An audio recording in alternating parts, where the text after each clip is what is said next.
Good morning to everyone, and we are actually looking at a great fall of Nifty. That's because of a lot of fears in the market, and it's because of Hindenburg report probably, and Adani Group stocks are actually falling all the way down. And welcome to 30th Jan 2023's pre-open analysis of Nifty, where we'll be looking at where the Nifty stands for supports and resistances. Here are the Nifty supports and resistances. Nifty supports are at 17,579, 17,519, 17,462 and 17,357 levels, and Nifty resistances are at 17,781 levels, 17,806, 17,900 levels, and of course 17,681 is the resistance of Bollinger Band. Those are the levels of supports and resistances for Nifty.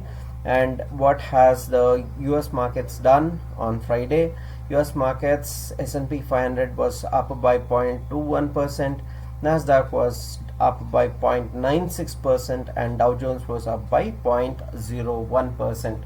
Every US markets have actually gone up, and Nikkei is showing a up move as well, about 0.35%. What is SGX Nifty doing? SGX Nifty is 34 points higher, so we are opening gap up in Nifty for today. However, there is quite a possibility that we may fall to 17,500 levels and then bounce back upwards. So those are the levels of Nifty. Supports and resistances for you on 30th Jan 2023. And if you are actually looking to get a strategy which makes you consistent money, I will show you 78.6% great accurate strategy which makes you money on a daily basis. I'll see you in this video where you will make a lot of money with this strategy. See you in this video.